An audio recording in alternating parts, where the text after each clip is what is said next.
Hello, this is the Harboring Light. I'm Mary. I give a conservative perspective about the world around me. Feedback is immensely important. Feel free to reach out. Two ways to do this is through email and YouTube. And comments are very, very important. So feel free to reach out. All right, so I'm on a lot of different audio platforms, so it won't be hard to find me. Okay, so on to the topic of choice here. I am going to focus on the origin of April showers bring May flowers. Here we go.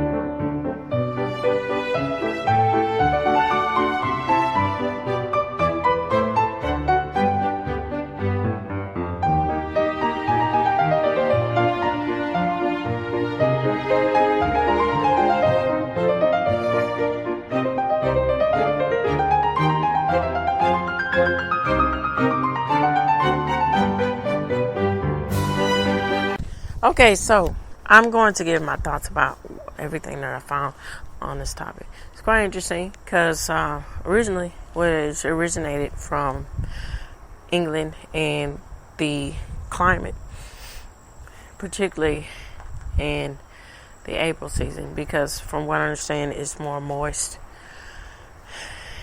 during that time, and so this is what this came from. So to all my English listeners, give me a shout out. Let me know what you think about that. All right, so origins here. Quite interesting because it's a metaphor too in its aspects of how the balance in nature replenishes itself. And so that speaks a lot about the aspects of our culture and our society and how it centers around ourselves around, and it's a self around, metaphorically with this poem originally, because it was a English poem by a well-known person, English literary figure here. So, how we feel about nature and how important it is into our culture. So when we go back and look at it, at the time in which it was written, it was really prevalent into how people went about their daily lives. Because, as I said in a previous podcast when I was talking about on Monday,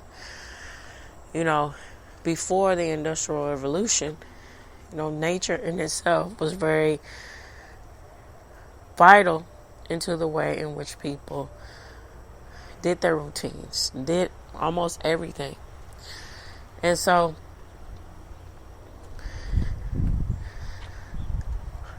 also, scientifically, it's really interesting and enriching because it pinpoints into the aspects of knowing your seasons and understanding your seasons, and then when it is the right time for plants to grow and to a plant accordingly. If you are a garden aficionado or what have you, or you just like gardening for reflection, it calms you, or there's a lot of different reasons. So, hence the poem, reflecting on these things from a more of a modern, take on it here. Me, I just think my take on it here, I just find it like a rich little dessert here when, recalling and understanding and finding out the origins of jargon, you can say, or idioms or what have you, and how it started and why it implemented itself in our culture and how it changes throughout generations. Okay, so with this said, I am going to dig into talking about covering the sources in which I found all this information. Okay, so to start out with here, of course, sources will be provided for you here. All right, so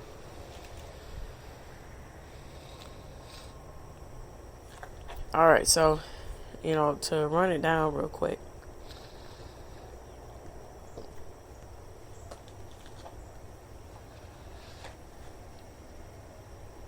Oh, okay, where am I? Oh, I had it. Okay, so let's start out with the pedal talk and see which is, apropos enough for 1-800-Flowers. I remember 1-800-Flowers.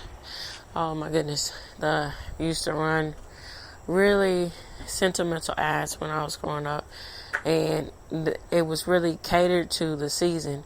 So, for instance, there's one that comes to mind with me.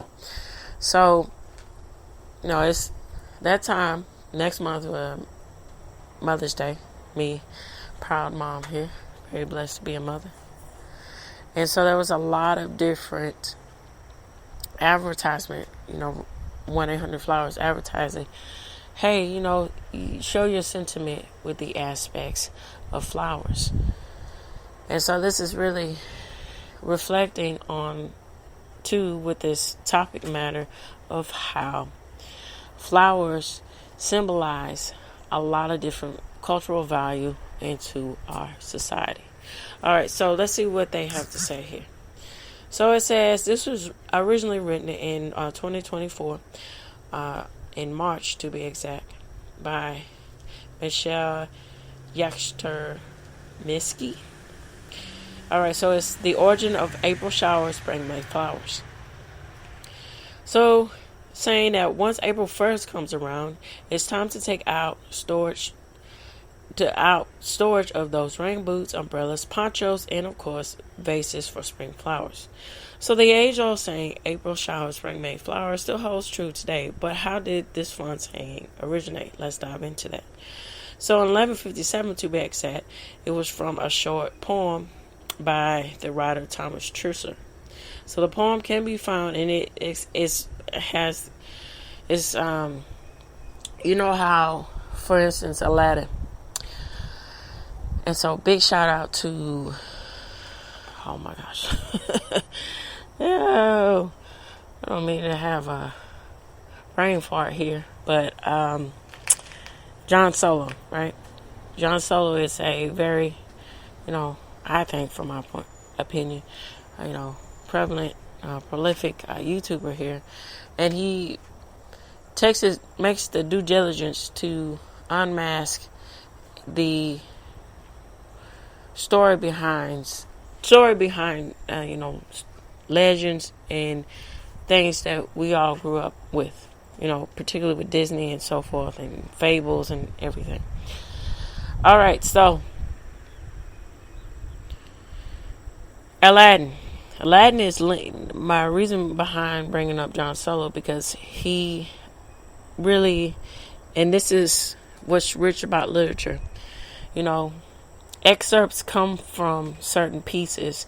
So, when we think of Aladdin, we think of it from who are not really interested in literature all that much, or so literary or a book advocate. When you hear Aladdin, you just think about, hey, the movie, or Aladdin in the 40 Thieves or something. But it's originally taken from an excerpt. It's an excerpt in a anthology book. And so this is what the poem is, an excerpt from an anthology, specifically surrounded by the topic of husbandry. All right, so it goes by saying, sweet April showers, dew, spring, May flowers. And it's quite interesting because Geoffrey Chaucer is widely associated, particularly when we think about his literary impact with the Canterbury Tales. The Canterbury Tales, to in a certain company means certain things. But, it's a good book to read, and it's very, I see it as a lot of social commentary, particularly when the aspects and the ways in which the nobility, the monarchy, English monarchy, and so forth, coincides with each other and mingles and relates to other things in society, and then social class, all that. It's quite enriching with that. So leading on today, it says, while this poem is clearly a direct ancestor to the version we know today, let's travel back in time to a bit further to the end of the 14th century, when the legendary poet Geoffrey Chaucer had his own say on the month of April in his famous collection of the stories of the Canterbury Tales. Chaucer's version, the original. So what it said is, what that April, with his showers root of the drought of March, hath proceeded to root and bathe every vine, in which liquor of which virtue endeared is the flower. So this poetically written is saying, in a nutshell, that rain and sunlight and is the flourishment into life, which we get with flowers, and to replenish nature. We need that. All right, so translation. When in spring the sweet this is my interpretation. Let's see the translation. So when in spring, let me start over. When in April the sweetest showers fall, that pierce March's drought to the root, and all in battle every vine and liquor that has power to generate therein, and shower the flower. So March is an interesting month, because March is the early start of beckoning nature, hey, and beckoning the call of spring. Because before then it's a harsh winter, and so in actuality, all the plants are in hibernation. So we need March to have that go between, or quote unquote, the middle ground here, to start and revitalize all that up for spring. All right, so she concludes by saying, as we can see, Chaucer speaks of April in relation to March rather than May. So while Thomas Chaucer is regarded as the father of this saying, it's certainly clear that Geoffrey Chaucer is the grandfather. How cute is that? All right, so let's go on to second aspects about it. So, from a weather point of view, scientific point of view. So this was originally written pretty recently, and last month actually, March 30th to be exact. Well, it was I was just confused. Yeah, okay, I understand now.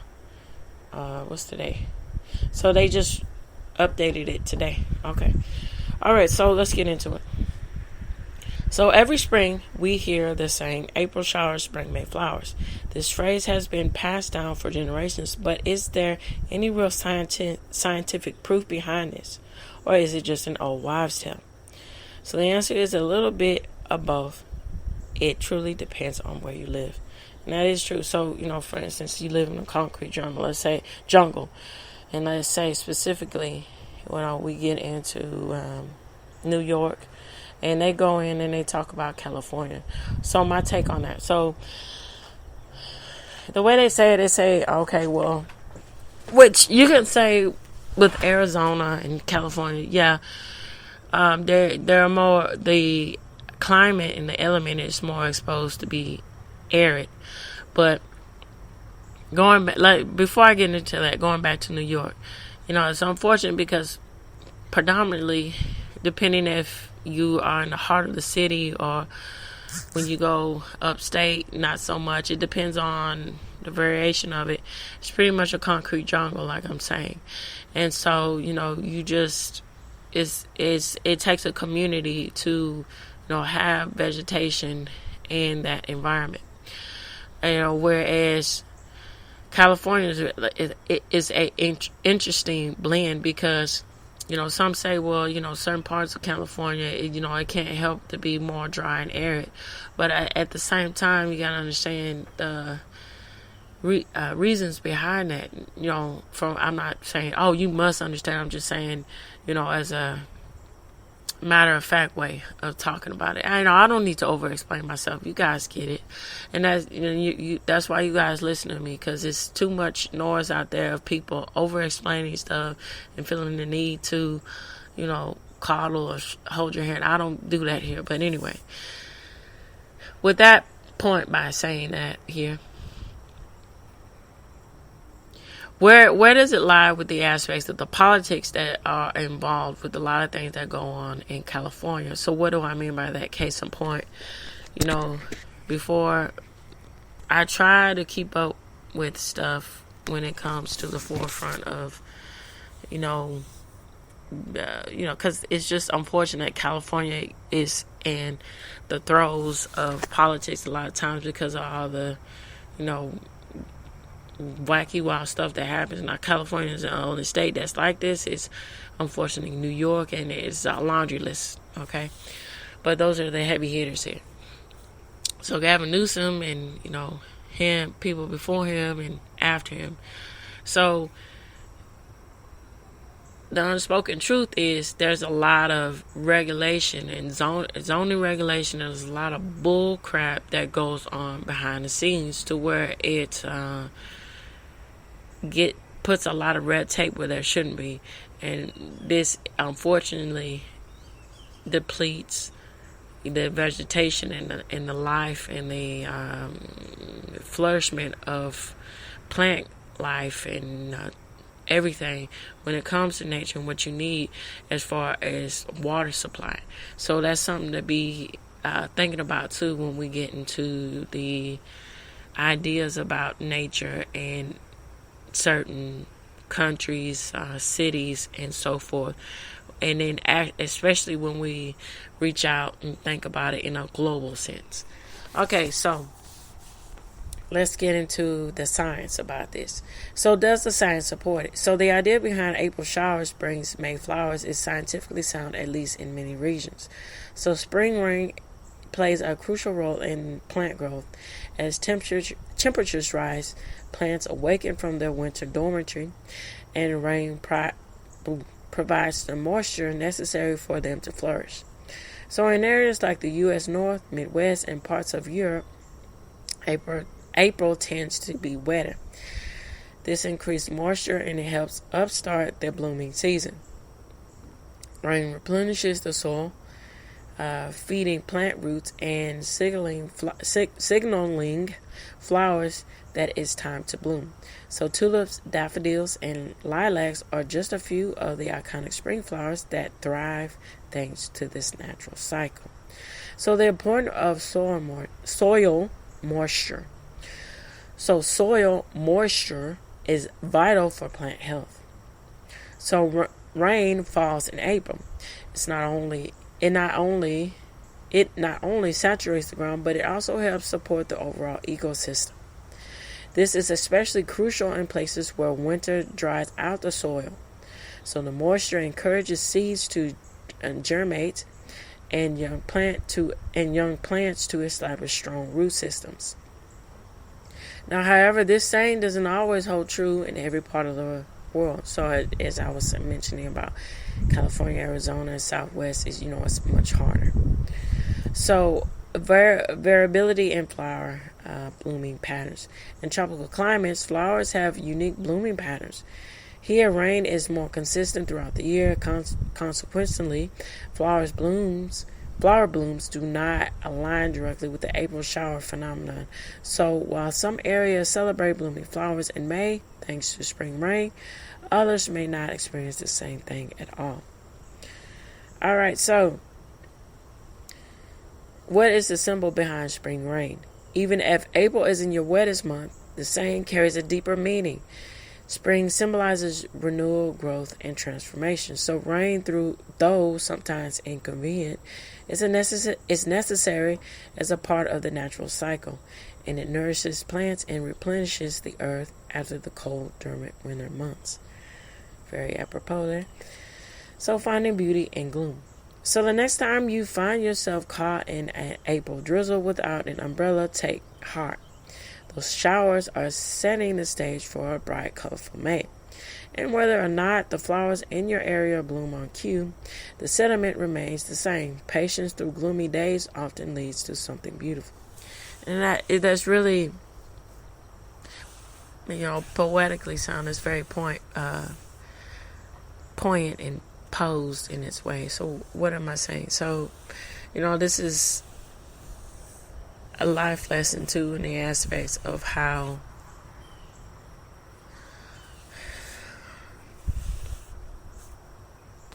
when you see things in your atmosphere, whether it be literally in your atmosphere or metaphorically in your atmosphere, and it doesn't look like it's going to be at its best time, or it's just really a harsh storm to get through. Just take the energy and the patience to say, you know what? It will prevail. It will pass. Everything will pass. Now that's easier said than done, but it's very sound. So additionally, if you are passionate about gardening, consider joining your local gardening club, and they give other resources for you if you're interested.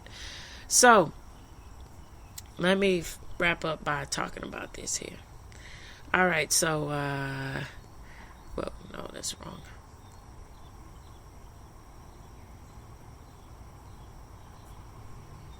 All right, so no, that's wrong too. Sorry. Ooh, okay. Now I'm gonna delve into more scientific aspects about climate and everything with this. So this is from RochesterFirst.com. All right, so it says, "Hey, baby." So. Let's see. All right, so let me get. Yes.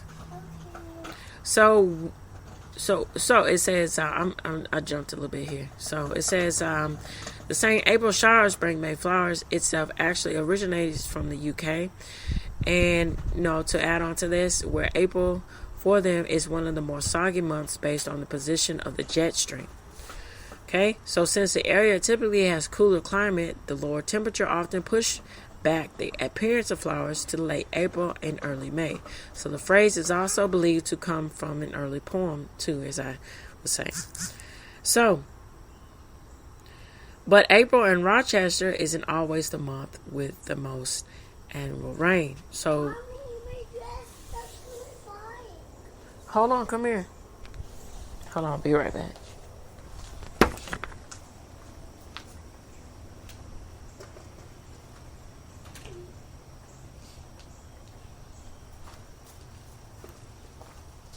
Okay, so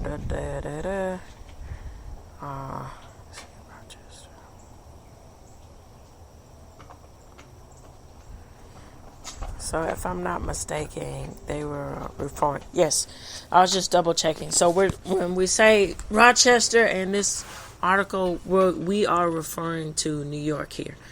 All right, so let's get back into everything. All right, so.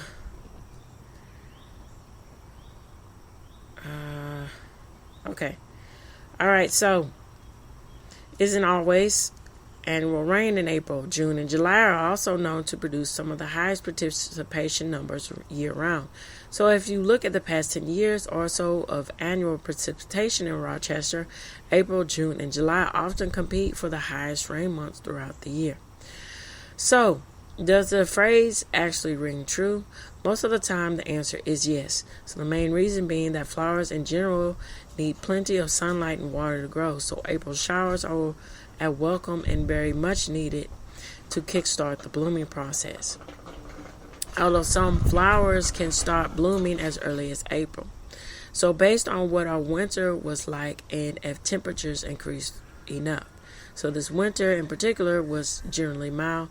And so this is a bit Let's see when it. Yeah, this is from 2021 when it was originated. But this is.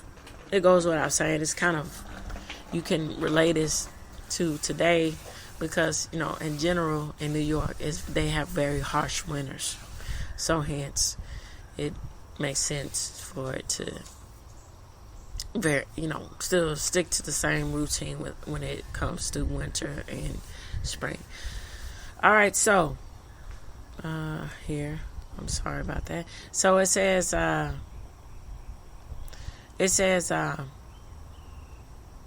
oh, what are you doing? Let me get back. So it says, in all, the phrase is used less in verbatim as it is a way to look ahead to better and warmer weather days. So since the changing of the season often comes with more active weather, baby.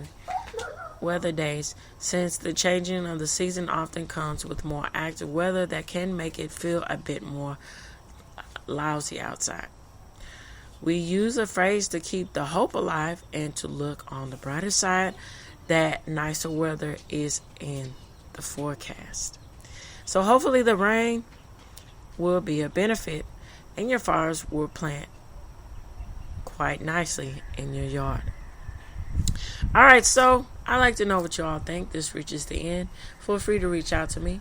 And as I mentioned earlier in the show, the 2 ways to do this is through email and YouTube. All right, so tune in, turn up, and definitely take care. Bye-bye for now.